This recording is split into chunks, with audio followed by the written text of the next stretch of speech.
تاکید چراغوں کو ہے جلنا ہوگا، تاکید چراغوں کو ہے جلنا ہوگا، فرمان درختوں کو ہے پھلنا ہوگا۔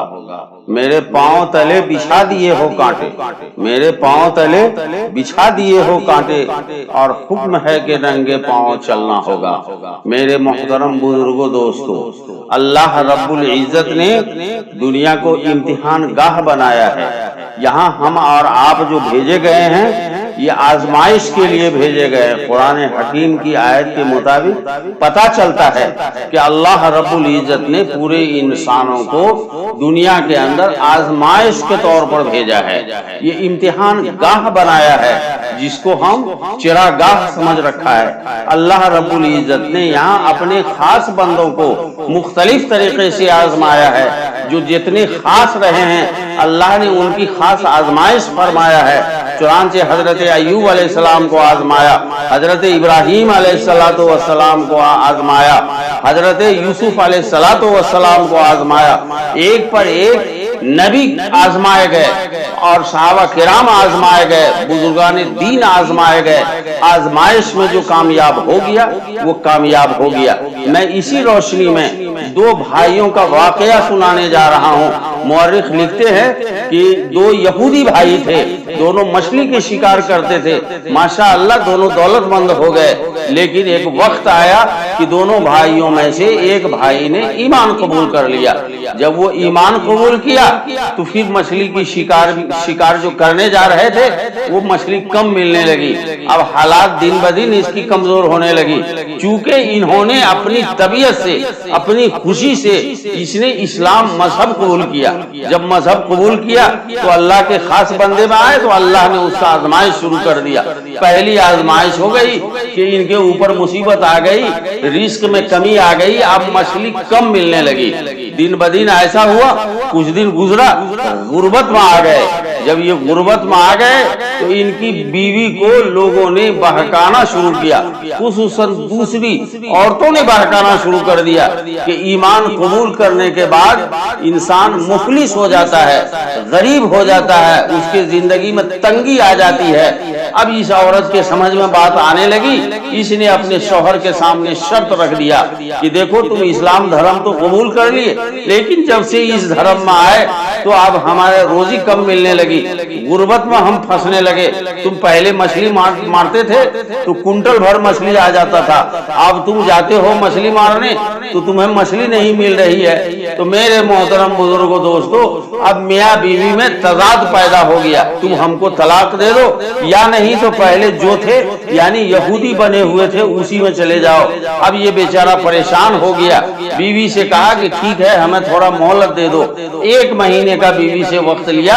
اب یہ مسلمان بھائی جو یہودی سے مسلمان ہوا تھا، یہ بھائی چلا جاتا تھا جنگل میں، وہاں دن بھر اللہ کی عبادت و ریاضت کرتا تھا اور اللہ کے سامنے اپنا مصیبت رکھتا تھا کہ یا اللہ ہم آزمائش میں پڑ گئے ہیں، اس آزمائش کا حساب کتاب تو لگا دے، ہمیں بیویوں سے، ہمیں اپنی بیوی سے کامیابی فرما، ہماری بیوی کے یقین کو مضبوط فرما۔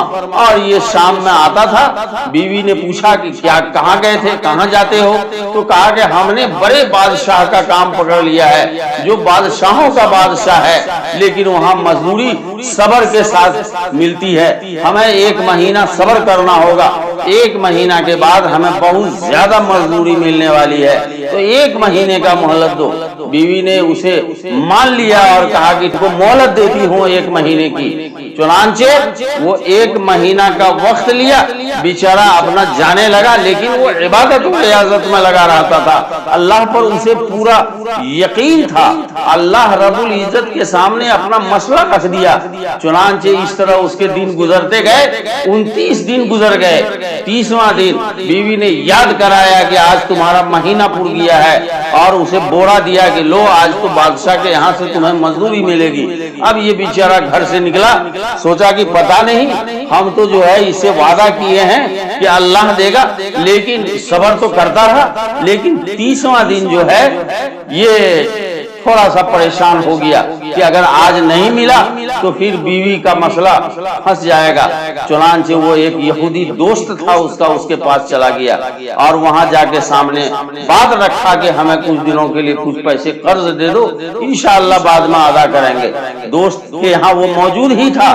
شام ہو گئی اور اللہ رب العزت نے اس شخص کے گھر پر غیبی طریقے سے دو شخص آیا، اور آنے کے بعد وہ سواری سے آیا اور دونوں اپنے اپنی سواری پر کل سونے چاندی ہیرے جواہرات پورا لے کر کے آئے تھے۔